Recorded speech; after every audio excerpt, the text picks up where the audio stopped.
like it is a stunning book. I cannot believe how beautiful this is. Anyway.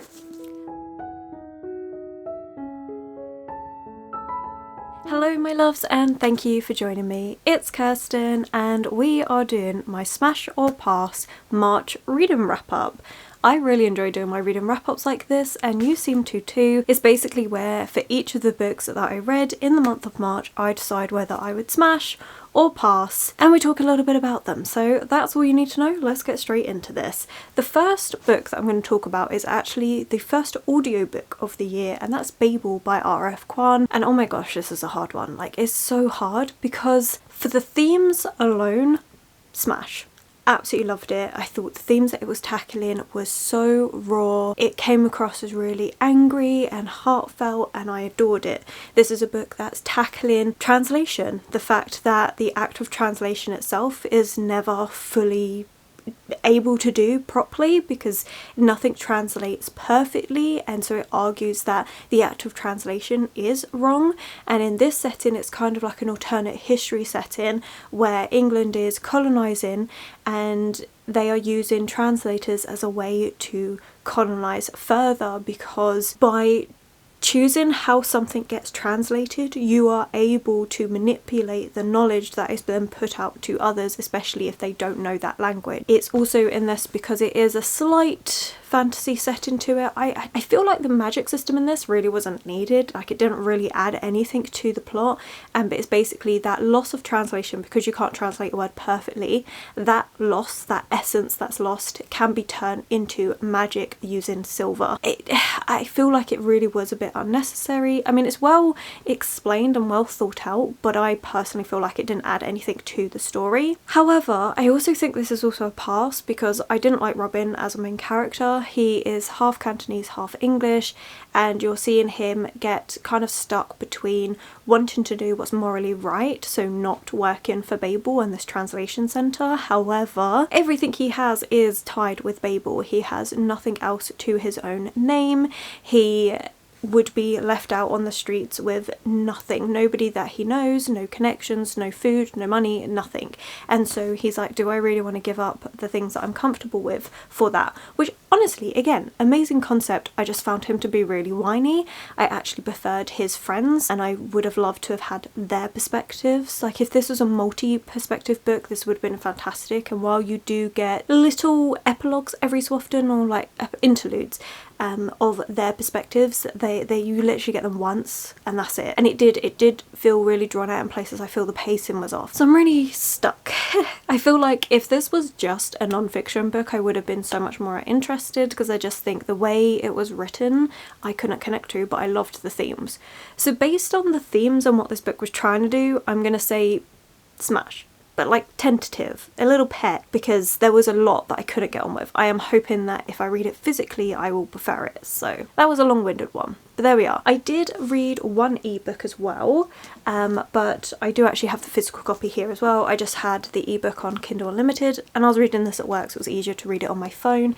And that's Catsmonstrous Design. This is the second book in a series, and it's a YA historical fantasy series with influences from Frankenstein and also the French Revolution. And I thought it was fantastic. I really loved the setting. I really liked the first book. In the first book, we're following this group that is going around rescuing people from death that are wrongfully imprisoned because the revolution, like, there's so much going on, everything's a bit of a mess, and so they set about freeing people that need it. They take on freeing this one person, this young girl, and then things spiral out of control because this one girl is mixed up in a lot of things, not through her choice, but because of science and men being power hungry. And then the second book is the fallout from everything that happened in the first book. What I really liked about this is that at the start of the book you do get a recap. I liked it because it had been a little while since I'd read the first book, but it's also done in a way that you can just skip it straight away, so that's quite nice. The first book was done in France. This book takes place in England and France, and you have alternating chapters between the two. I really liked it. It was a fun read.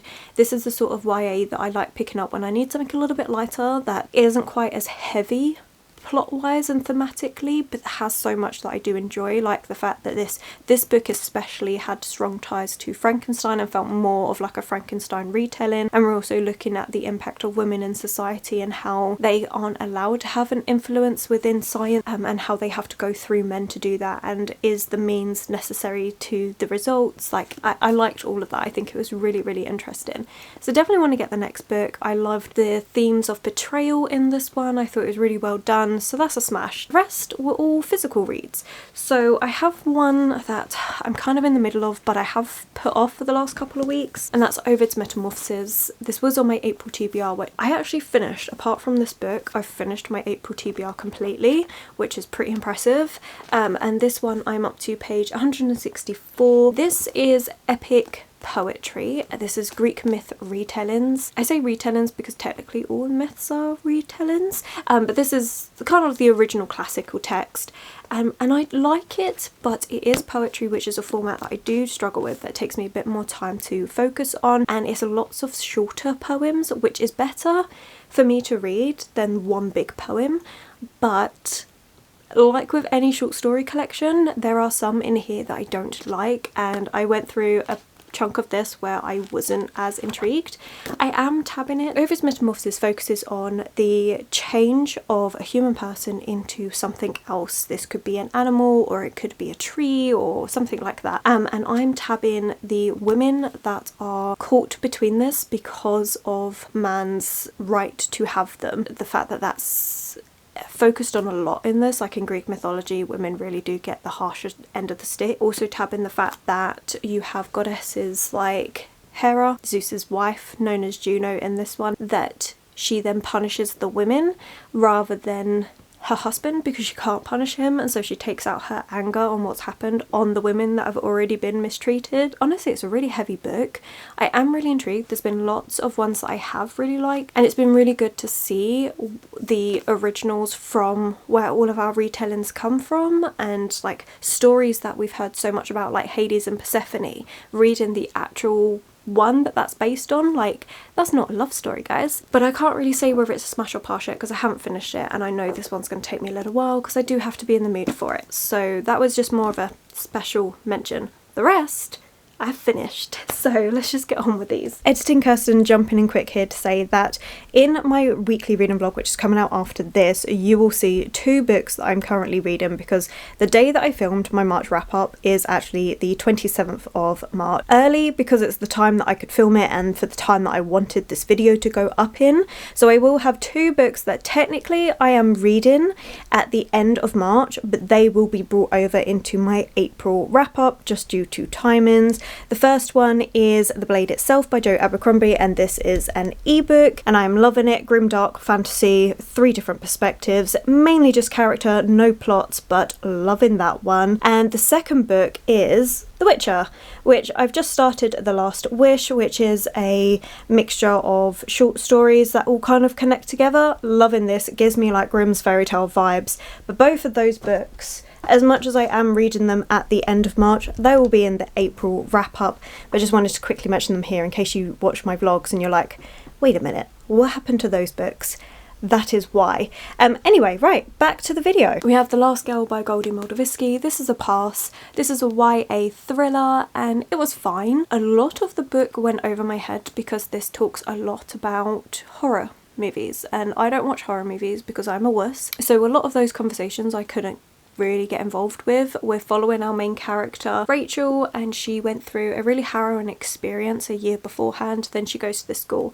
The way for her to deal with this harrowing experience is to immerse herself in horror, fear, to constantly feel fear. As it happens, the new school that she's at has this fear club, and they have to do these fear tests, and it's like these elaborate pranks that they play, except the elaborate pranks get really quite dangerous, and you're seeing that all come about. It was fine. It was an easy, light read, which is what I needed. It was easy to pick up and put down, didn't need to focus on it, but it's a pass. Like, I'm never going to read it again, and it's not that memorable. One that I adored, Finley Donovan is killing it, and this is by Ellie Cosimano. This was gifted to me from Naomi, so thank you so much, Naomi, and this is a new favourite book. I had so much fun with this. I have tabbed it so much. I had such a good time with this. So we're following Finley, and Finley is a struggling mother of 2. She's going through a divorce. Her husband is a complete douchebag, and she's also an author, and she's really struggling to try and make ends meet. She goes to meet her editor, basically begging for more time to write this book, and the editor's like, nope, you've just got to do this. And the way that they're talking, someone thinks that Finley Donovan is a hit woman, because Finley does write these murder mystery rom-com things, and yeah, someone overhears all of this, thinks that she's actually a hit woman, and leaves a little note saying person's name $50,000. And Finley's like, oh good lord, I can't do this, like this is a massive mistake. And then she goes, for $50,000, that would really help out with all the bills and stuff. And it's just so funny. You see Finley end up in this really quite ridiculous plot line. She is just making mistake after mistake. Somehow everything's falling apart and things are going wrong all the time, but throughout it all you also have a really nice friendship that develops, and I just think it was such a good book. I laughed out loud at so many points. It was absolutely fantastic. I have a whole tabbing system, and pink was for things that made me laugh, and I ran out of tabs. Like, it was so good. But yeah, this was really good, really fun. I cannot wait to read the rest of the series.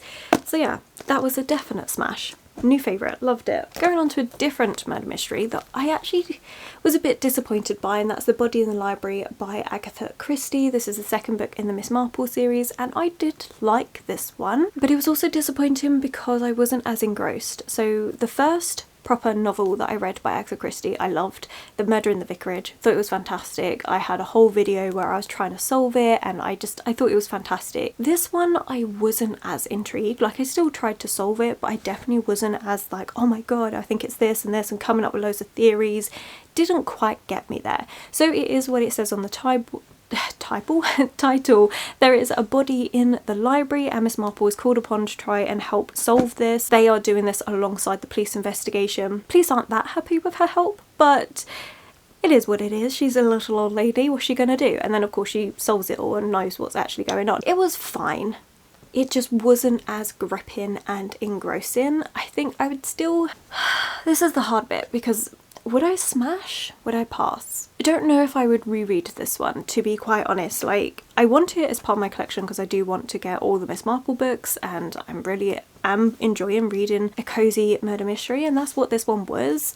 I don't know, I think I was expecting a little bit more, and so as a result I was a little bit disappointed. I feel like because I wasn't reread this is a pass, but I also do like a cozy murder mystery, and I did like my time with this. I just didn't love it. This is actually a really hard one. I don't know. I'm gonna say smash, but very tentative smash. A bit like Babel, where I liked parts of this, but I also don't know. Like, I'm a bit in the middle with both of those books. So I'm gonna say smash. I mean, on the whole, my reading experience of this I did prefer to Babel, so for that I'm going to say smash. Yeah, we'll go with that. That was really hard. Oh, I have a book from last month, and I was in the middle of reading this when I was doing my February reading wrap up. Like, I was right by the end, but I hadn't quite finished it, so I couldn't include it, and that is For Your Own Good by Samantha Downing. I said in that video of the wrap up of February that this was going to be a smash, and it is.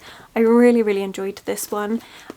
Again, tabbed this, really getting into tabbing books, absolutely love it, it's so much fun. And also I love matching my tabs to the books, so it's just beautiful. So I've got loads of like blue tabs to go with this cover. Not that you need to know that. This was a smash.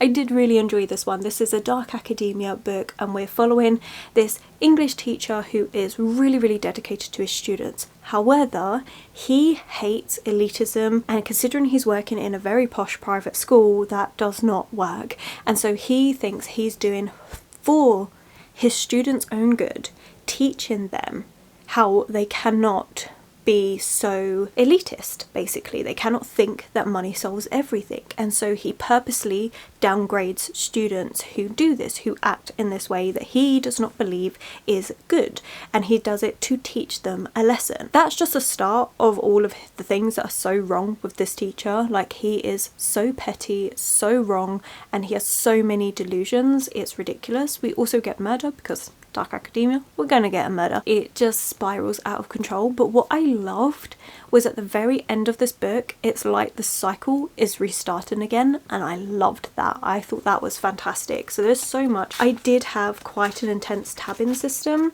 So we have light blue for our English teacher being really like sinister and creepy and just, yeah, not right.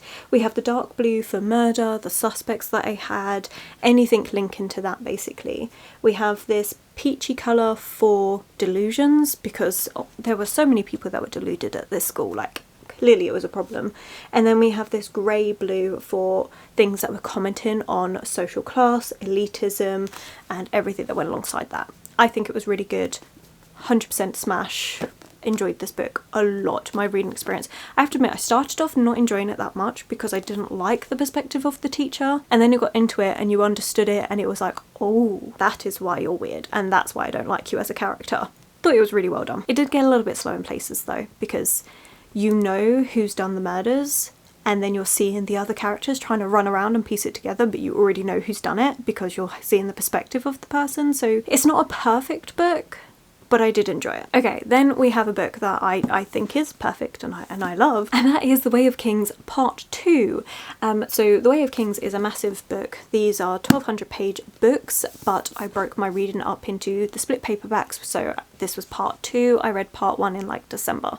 Also lighting, if you've watched a few of my videos, you know I use natural lighting and the clouds are not playing ball. But getting back to this one, I loved this book. I thought it was absolutely fantastic. I'm doing a reread of the Stormlight Archive because of the next book that's going to be coming out next year, so I want to slowly read those, and I say slowly because they are massive books, but I did take the time to tab this one and I adored it. It was just so good, absolutely amazing. We have so many things to talk about in this book, so again, quite a extensive tabbing system, so I'll go through that and then I can talk about the book at the same time.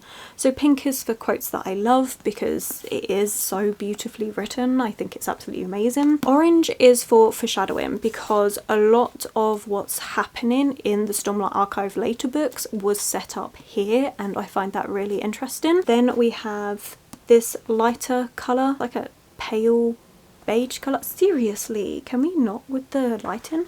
Anyway, this was for hope because there are some hopeful moments in this, but also there is some sadness and despair, which was done in blue. And then green we have mental health representation, because that's one thing that's really explored, because one of our characters in here, Kaladin, he is dealing with severe moments of depression. He was a soldier in this war that's going on between the Alethi and the Parshendi. It's this massive war that's been going on for ages and ages because the Parshendi killed the Alethi king at a time when they were signing a peace treaty. Obviously, in retaliation, the Alethi have gone to war, and Kaladin was a soldier for the Alethi until something happened and he was branded a traitor, and then he's made his way to where this massive war's taken place, which is the Shattered Plains, but he is the lowest of the low. He is a bridgeman, and the role of a bridgeman is to run into battle carrying bridges with no protection, no armour, and a lot of them die. That is their purpose, and it's heartbreaking, and you're seeing Kaladin just fight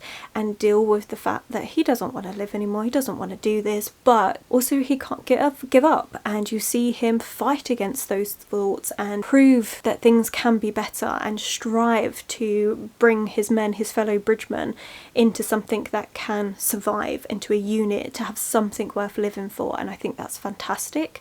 We also have Shallan. Shallan is someone that is being an apprentice to the king of the Alethi's sister.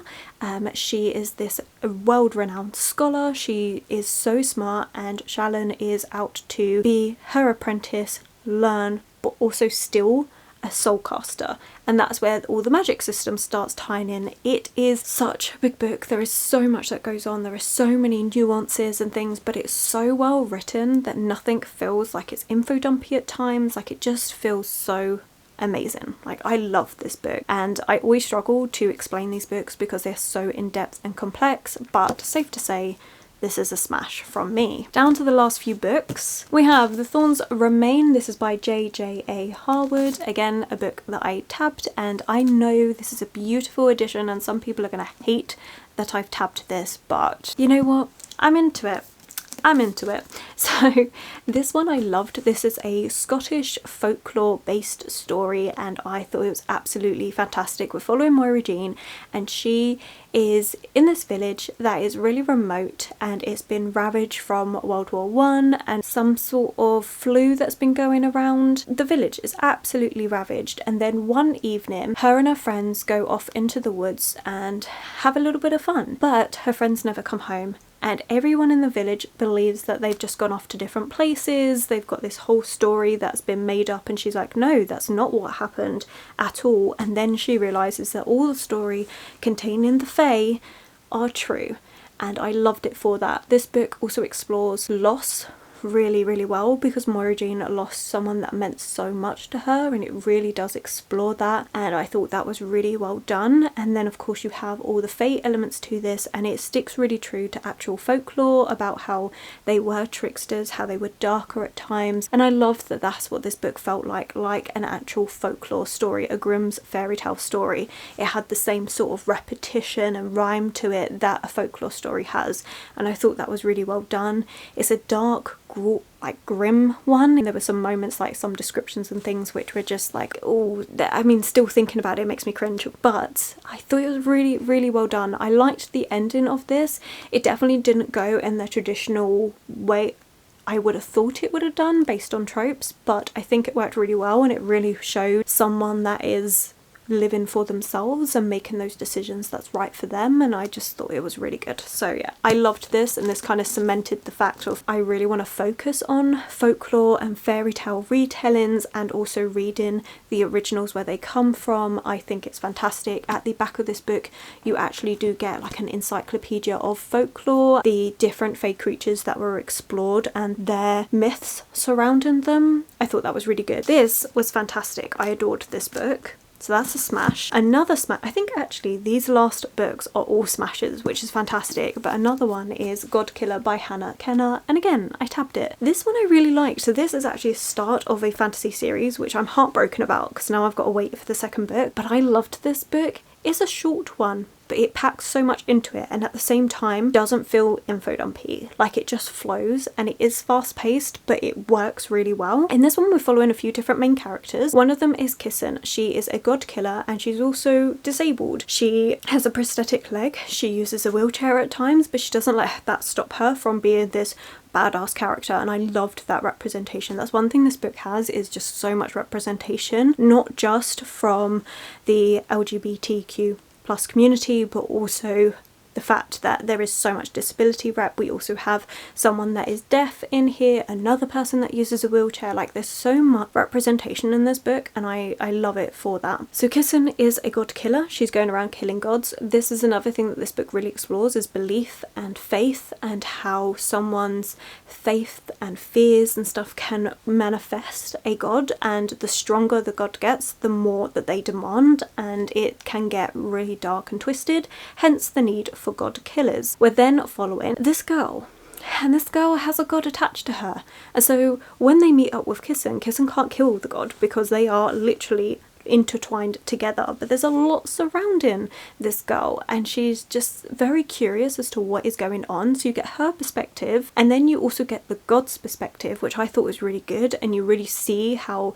they mean well, but even this lovely little god, it's honestly like a little animal companion, is so sweet, also falls prey to the fact that all he wants is to be loved and that he wants people to pray, and then he starts trying to manipulate things, and you see it as like, this is so wrong, but at the same time he's doing what's in his nature, and so I thought it was a really interesting concept. And then we have Elagast, and he is an ex-soldier turned baker. He was a soldier in the king's army until he couldn't agree with what was going on anymore, and so he left and became a baker. However, he ends up somehow getting involved with Kissin and their story, and they go on this, it's kind of like a travelling story to be honest, but there's so much that happens, there's so much representation. I loved the ending of this, cannot wait to see what happens next. Again, the tabbing system in this one was focusing on a lot of different things, so the usual quotes I like, which was in this like pale sagey green. We then have Romance Blossoming, which I really enjoyed in this book, and that's the orange. We have Hope, Happiness, Positive Things, because there were some beautiful positive quotes in this book, and that's in blue. And then we do also have Guilt, Fear, Despair, Sadness in the purple, because Elagast especially is dealing with PTSD because of what's happened in a previous war that you learn drips and drabs about, the reason why he left the King's army. He then has a lot of fear and guilt left over from it all, so that's really well explored. So yeah, fantastic book, so much going on in such a short book, but it's so well done, and you can guarantee I will be getting the rest of the books when they eventually come out. Also, it is absolutely stunning. Like, it is a stunning book. I cannot believe how beautiful this is. Anyway, the last two books are two classics. So one of them is a new favourite classic, and that is Far From the Madding Crowd by Thomas Hardy. I was really feeling like reading a classic book, especially towards the end of March. This was chosen on my Discord, and oh my gosh, this is so good. I loved this book so much. Again, tab to high heaven. Now, I knew going into this to expect some beautiful writing because I've read Tess of the D'Urbervilles, and in there was some beautiful writing, a lot of social commentary, and some amazing nature descriptions. So I knew to expect that. But this story and things that I didn't expect was the humour in this. I thought it was absolutely hilarious, the way that there were some funny moments, but also the way Thomas Hardy describes his characters. That it was brilliant. Like, I laughed and just found it so hilarious at times. We do also have feelings of like melancholy, and there are some heartbreaking moments in this, but that was again expected because Tess of the D'Urbervilles is very sad. However, this book has a really positive ending and it's really quite lovely. So overall, this book felt really happy at times, and it kind of moved with the seasons. Like, when it was getting into winter, there was a lot more like darkness and sadness and things that were going on, and then as things were getting better, like, and the settings were getting into like spring and summer, more vibrant things, then the storyline would pick up and be a bit happier. So I really loved that, the way that the seasons were used to help move the plot along with this book. So in this one, we're following Miss Everdeen, and she is a woman that is very headstrong. She wants to do things for herself, but obviously within this society that seems as not a good thing for a woman. However, she has the means to do it because her uncle's passed away and left her this farm, and so she goes to take over it and to work on this farm. And a lot of the men do not like this and have a lot of things to say about it, which I found really interesting. Along the way though, she ends up with 3 men all vying for her hand, and it's really interesting, the impact of it all, the way that Miss Everdeen feels trapped in dealing with it all, the choice that she does make and the fallout from that choice. It's just really good. I really enjoyed this book. It's lovely and fantastic and beautiful, and just a reminder as to why I like reading classics, because I had taken a little break for a little while from reading them. This reminded me why I like to read them. And then I decided to pick up Agnes Gray by Anne Bronte. This is a little one, it's only 150 pages, but I really enjoyed this. I read this in one day and just loved it. I needed to take a day where I was like slowing down and doing things that I just really enjoy, and this was the book I decided to pick for that, and I'm really pleased I did. This book is exactly that. It is a slower, quieter story, but one that was really lovely and really well done. So we're following Agnes and she's telling us her story, so she's writing it to us, and so there are many times when she actually interacts with us as a reader, and she is telling her story about being a governess and how difficult it is. And this was actually kind of Anne's own personal experiences of being a governess, and that really difficult line that you're trying to have to straddle with teaching the kids but not being able to discipline them, but then being told off because the fact that the kids are not behaving in the way that the parents want. But it's just a really awkward position to be in. So the first half of that book really focuses on that, and then it kind of evolves from there into this kind of drama based story with romance at the centre of it all, and I just found it really entertaining and really fun. The second half of the book definitely had a lot more going on in terms of plot, but I enjoyed all of it altogether. I thought it was the perfect book to read for exactly what I needed. So again, smash. So overall, this has been been a really positive reading month. I have enjoyed the majority of all of these books. Like, again, I think it was the same as February, where I think I only had a couple of passes, and it's the same here, and I love that. This was my reading month. Let me know if you've read any of these, if you would read any of them now. What was your favourite book from March, or was there a book that disappointed you? All those usual things. I think for this month's video, no, for this video, in the comments, let's leave I don't know, we're going into spring, so leave a flower, something that reminds you of spring, so leave that in the comments below. I mean, I loved this month. I thought it was a really good reading month. I thought I'd read a nice mixture of different books, and the fact that I finished my April TBR as well was, no, March TBR, we're not, it's time to go. Clearly, I finished my March TBR, loved that. Loved that I managed to get all of the books read, and also some extra ones that I really did enjoy. So I'm gonna go, because clearly I don't know what I'm saying anymore. So thank you so much for watching. As I said, if you made it this far, then leave a emoji that reminds you of spring in the comments below. And if you have enjoyed this video, please do give it that thumbs up, subscribe and comment. Those 3 things really help this channel out. My social media links and anyone I've mentioned will be linked below, and I will of course catch you in the next video.